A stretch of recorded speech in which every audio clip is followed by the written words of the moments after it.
Amis de la nature, bonjour. Je fais une vidéo aujourd'hui pour vous parler du savon d'Alep. Du savon d'Alep et puis un peu plus globalement de tous les savons, tous ceux avec quoi on peut se laver, hein, les gels douche, les savons, etc. Déblayer un peu le terrain pour savoir qu'est-ce qui est bon, qu'est-ce qui est toxique, qu'est-ce qui est nocif. Voilà, enfin je m'adresse vraiment à ceux qui connaissent rien parce qu'il y en a qui sont très bien informés.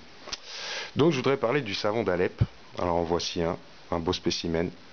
Donc ça se présente souvent comme ça, c'est un pain de 200 grammes. Et donc voilà le savon d'Alep, probablement le meilleur savon du monde, surtout pour les gens qui ont une peau fragile, une peau sensible. Voilà ce qui est mon cas, et moi ça fait une dizaine d'années que je l'utilise et franchement c'est assez génial. J'avais souvent des problèmes de sécheresse de peau, limite de l'eczéma, etc.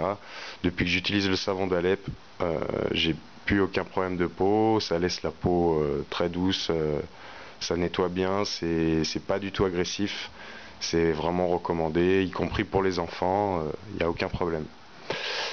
Voilà, donc voilà le savon d'Alep.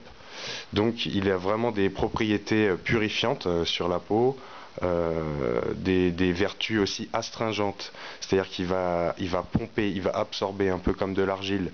Donc par exemple pour ceux qui ont de l'acné, c'est intéressant parce que ça va absorber l'excès de sébum, le gras de la peau, en fait le gras des boutons qui essaient de sortir. Voilà. Donc ça a des propriétés désinfectantes aussi, c'est vraiment une panacée pour la peau. Un peu, que ce soit pour le visage, pour le corps, pas pour les cheveux par contre, hein, ça risque de les assécher les cheveux. Mais bon, pour la peau, le visage, le soin même pour se raser éventuellement, il n'y a pas de problème. Donc c'est vraiment un super savon. Donc vous voyez, il y a un sceau dessus, c'est d'authentification. Donc c'est fabriqué à Alep en Syrie.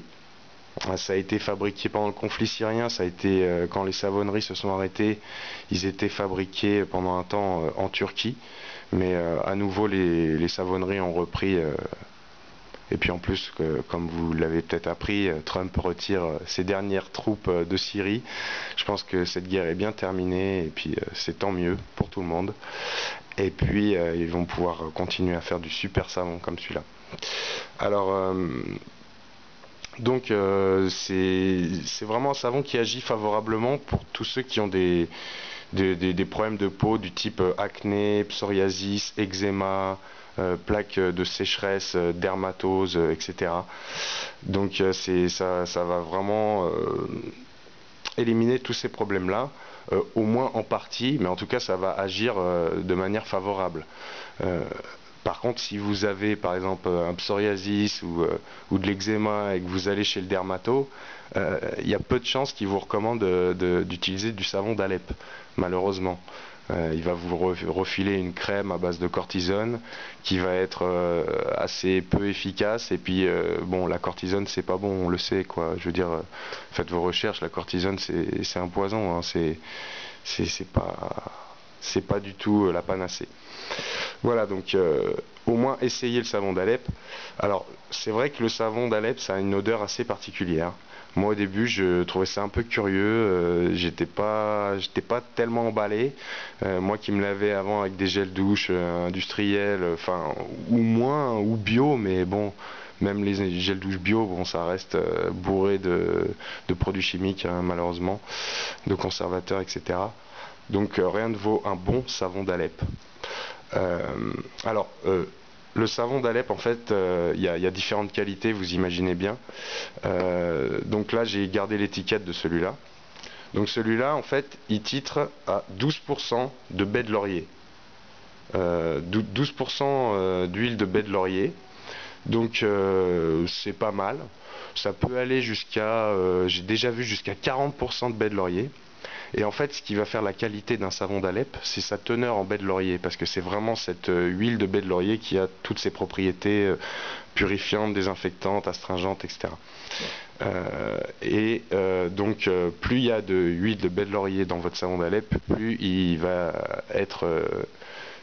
agir favorablement contre les problèmes de peau, et puis meilleure sera sa qualité en fait. Voilà. Donc celui-là il est à 12%, donc c'est pas mal, c'est pas extraordinaire. Si sur l'étiquette de votre savon d'Alep que vous achetez, il n'y a pas écrit le pourcentage de baies de laurier, ça veut dire qu'on tourne autour de 4-5%, quoi. Voilà, ce qui est pas beaucoup, mais c'est déjà ça. Bon. Après, si vous prenez un à 30% de baies de laurier, ça va être très cher. Donc après, c'est en fonction des budgets, mais bon, déjà un 12%, c'est pas mal. Voilà. Ça, c'est autour de 5 euros, 4,50 €, 5 euros le savon. Mais en fait, on peut le garder très longtemps dès lors qu'on le mouille pas trop. En fait, si par exemple, vous lavez les mains, vous passez pas le savon sous le robinet. Vous vous frottez un peu avec le savon et ensuite vous lavez les mains. Sinon, votre savon, il va se liquéfier dans l'eau et en fait, vous allez en perdre beaucoup, quoi, parce que ça va se diluer dans l'eau. Donc toujours essayez de le garder au sec ou dans votre porte-savon qui est bien un trou au fond pour que l'eau s'évacue. De toute façon, les savons en général, faut pas qu'ils baignent dans l'eau, hein, sinon ils se dissolvent. Et quand c'est un savon précieux comme celui-là, on essaie de le faire durer, hein, surtout que c'est pas donné. Mais au final, si on l'utilise bien, c'est pas plus cher, c'est même plutôt moins cher. Parce qu'en fait, les gels douche, bon, c'est liquide, il y en a beaucoup, mais on en utilise beaucoup, hein, ça coule fort parfois. Alors que là, un savon d'Alep, franchement, ça peut durer vraiment pas mal de semaines. Et on peut s'en servir pour tout, hein, même pour laver son linge. Donc, j'ai gardé aussi l'étiquette pour vous montrer un peu, parce qu'il y a beaucoup d'arnaques aussi, hein, en la matière, mais pour vous montrer qu'est-ce qu'il doit y avoir dans le savon d'Alep. Donc là, dans celui-là, on voit donc sodium olivate, donc ça c'est l'huile d'olive, c'est l'ingrédient principal du savon d'Alep. Aqua, donc de l'eau. Sodium laurélate, ça c'est l'huile de baie de laurier. Glycérine, sodium chloride, sodium hydroxyde. Bon, ça c'est les liants qu'on utilise dans la plupart des savons.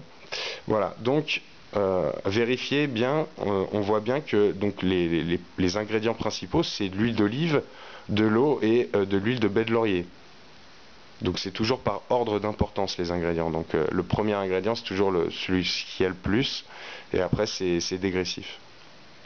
Voilà, et donc made in Aleppo en Syria, donc à Alep en Syrie. Voilà, avec un beau logo.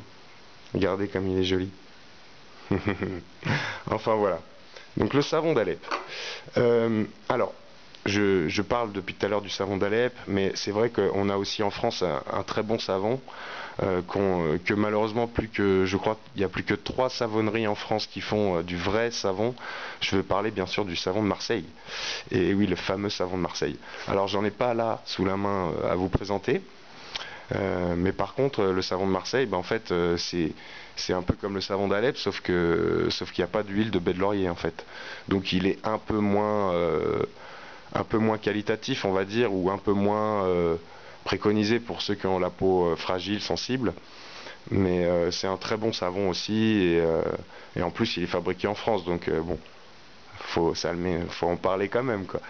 Donc le savon de Marseille, c'est un excellent savon qui est essentiellement composé d'huile d'olive à 72%. Et je voulais aussi vous montrer qu'il fallait faire attention aux arnaques, parce que le savon de Marseille, c'est pas protégé en fait, c'est pas un AOP, c'est pas protégé, le nom n'est pas protégé, donc n'importe qui peut fabriquer du savon de Marseille, le vendre sous le nom de savon de Marseille, alors que ce n'est pas du vrai, quoi, de l'authentique. Donc voilà, fabriqué à Marseille dans le respect de la tradition avec 72% d'huile d'olive, etc. Que des ingrédients naturels, cuits au chaudron, etc. Et donc en la matière, je vais vous montrer